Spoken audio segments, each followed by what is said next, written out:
Are the so-called imports in Battles of Legend Monstrous Revenge enough to make people want to pick up the product? I'll make the 30% of you that do not smash the ever-living crap out of that subscribe button. Smash it so you guys don't miss out on more awesome content. This is a little bit of a breakdown here that just kind of is supposed to wet the palate here for the product. Do remember, this is a 40 secret rare set with 62 ultra rares being ported into it. And then, of course, more than 20 cards in the set are also supposed to be available as quarter-century secret rares. We do not know the pull rates of those, and I assume that it's going to be quite a little while until we do see said ratios here. So a lot of people are very up in arms right now. They're going, well, you know, it's a monster, or, you know, it's Battles of Legends, so, you know, like, they're usually worth it. And I mean, yes and no, but I think a lot of the expectations that people are having for this set are, I think, misguided in terms of things. So we're going to go through, we're going to talk about the cards that we're expecting in this set. Starting things off here is going to be the Dark Magician, the Magical Knight of Dragons. It's a Dark Magician plus a level 7 or higher dragon or warrior monster. If your monster attacks a defense position monster, inflict piercing battle damage, and then once per turn, when your monster destroys opponent's monster by battle, you can inflict damage to your opponent equal to the destroyed monster's original attack. And if this card is destroyed, you can special summon one Dark Magician and one Gaia the Dragon Champion from your hand, deck, graveyard, and or extra deck. There's a lot to unpack there, but it is another Dark Magician fusion with a dragon, which, to be honest with you, I think this did open up some pretty cool doors, at least for, you know, Dark Magician themed decks, to be honest with you, because little gimmicks like this are pretty cool. And, you know, Konami's very well aware that when you market, you know, oh, a new Dark Magician card, the casual players are going to storm down the doors here. So I think that that's kind of an interesting little card for sure. Next up is Arm Neos. This card got destroyed by so many people because it's a Neos plus one armed dragon monster. Must be fusion summon. If this card is special summon, you can choose one dragon monster in your graveyard and destroy all monsters your opponent controls with equal or lower level. And when it destroys a monster by battle, you can also make this card gain the following effect. During the main phase, outside the player's turn, you contribute this card to also summon an elemental hero fusion monster from your extra deck, ignoring summoning conditions. Now, the thing I like about this card is the fact that it can toggle into any heroes. You can do like Cosmo Neos lock in your opponent's turn, but it has to destroy something via battle. Good news is you have a spell card that essentially gives you super easy access to make this. You just have to play, you know, something like Dark Armed Dragon, something to make it worthwhile, but it's a very gimmicky card, so keep that in mind. Assault Synchron, now this is the personal favorite that so many people are looking forward to. During your main phase, special summon this card from your hand, and then you take 700 damage. Okay, sure, that's easy. If summoned this way, you cannot special summon monster from the extra deck while you control this monster, except for Synchro monsters. Okay.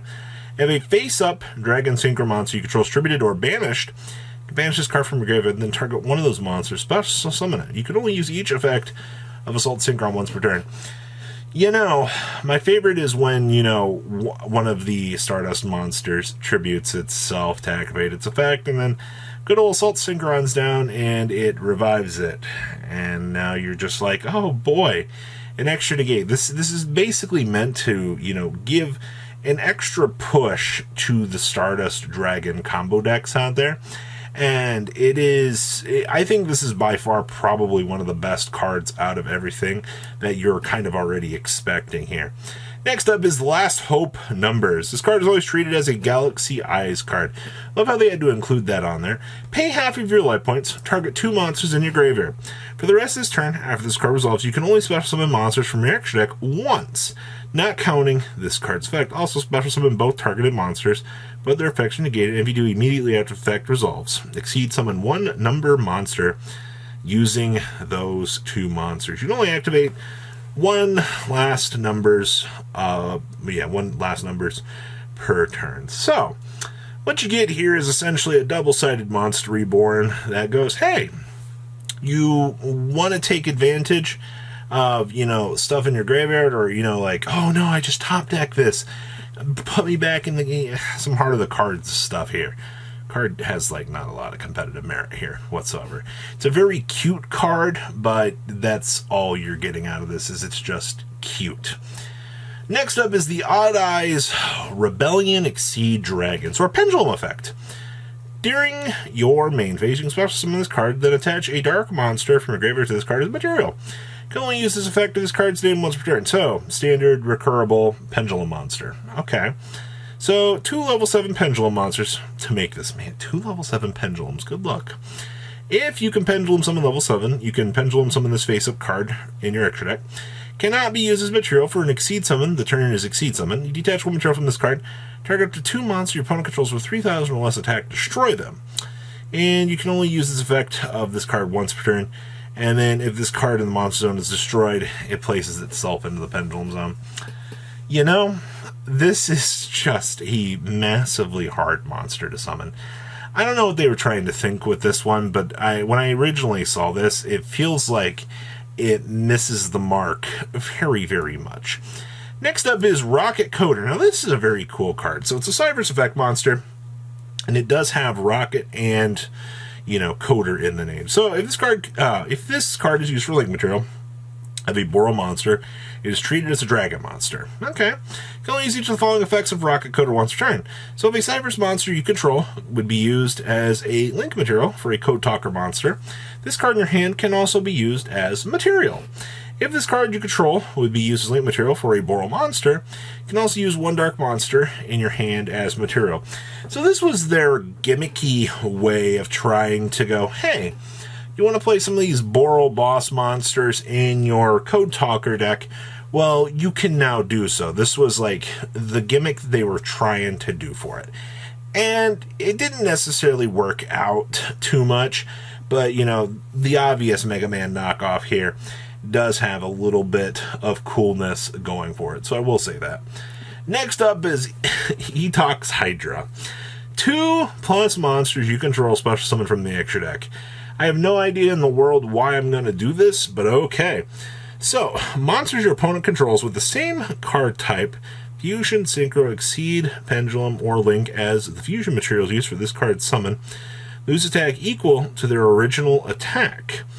When this card inflicts 1,000 or more damage to your opponent, you can draw 1 card for every 1,000 damage they took. Well, if the summoning conditions literally were not 2+ monsters you control special summon from the extra deck, I think we could have got somewhere with this. If it was just 2+ monsters special summon from the extra deck, this would have been one of the best super poly targets in the entire game. But Konami took the safe approach for this and destroyed the card, but it has seen 0 competitive play. Next up is the Tri-Edge Mask. This is a new level 6 Synchro monster, and it is 1 tuner plus 1 non-tuner. If this card is Synchro summon, you can apply the appropriate effect based on the levels of the material used for this card summon. If you used 3 or more, apply all of these effects. Oh boy. So a 1 and a 5, destroy 1 other card on the field. If you use a 2 and a 4, draw a card.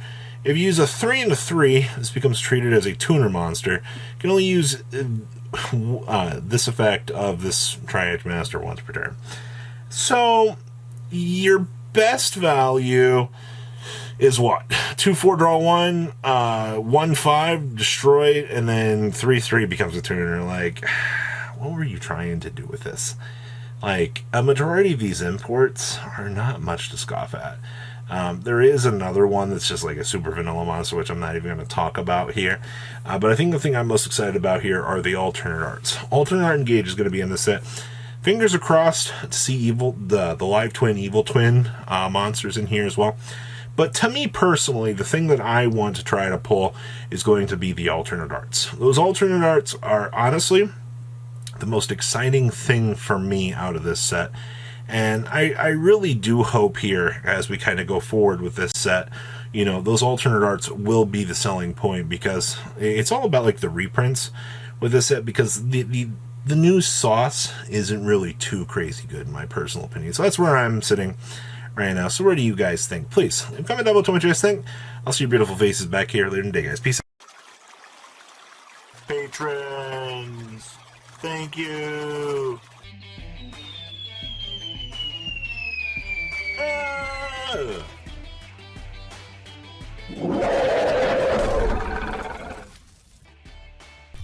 Thank you so much for watching. Check out these other videos.